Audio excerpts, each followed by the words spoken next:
Hi everyone, welcome to week 6. We are getting close to the home stretch on being done with our class. And congratulations to you all for getting that close and keeping up with the work that's been presented with you. Very proud of what you're doing so far. It really truly has been great to read your discussion board reflections and the words that you share back and forth with one another. It's very encouraging but also thought-provoking too, so I appreciate that quite a bit. So, overview of week 6. There are 2 chapters to read, chapters 10 and chapters 11 in our diversity of schools. We'll be looking at the teaching in a public institution and the professionalization movement, talking about organizing it, as well as some funding issues of organizing the teaching movement and what schools are expected as well, and paying for them.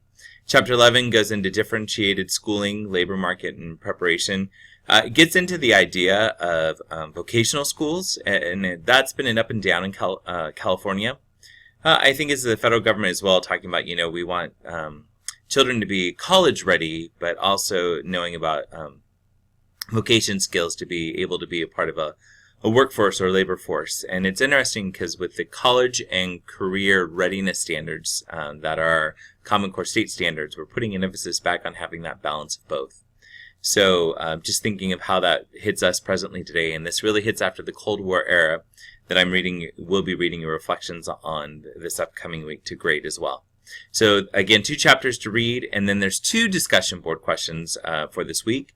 One is about teaching morals in school. Do we think that it should be happening or shouldn't be happening?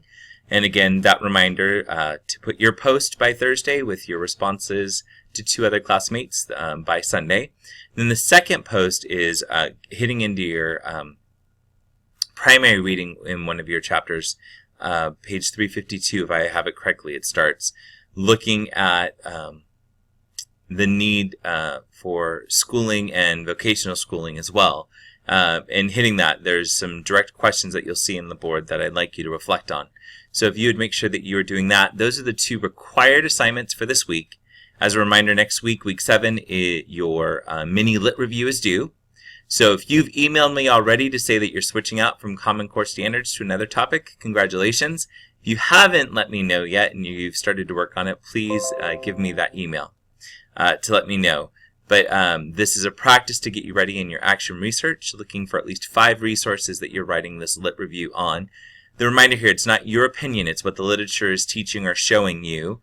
Again, you'll guide what it's showing in your writing, but it really is let the lit and the research state the facts. So we'll be looking for citations and strong APA managing here as well. And then week 8 is your collaboration piece. So I hope your groups have been collaborating. I look forward to grading those on week 8 as they are due then. As always, if you have any questions, give me an email, give me a phone call, text me, and I would be glad to respond. Have a great week and God bless.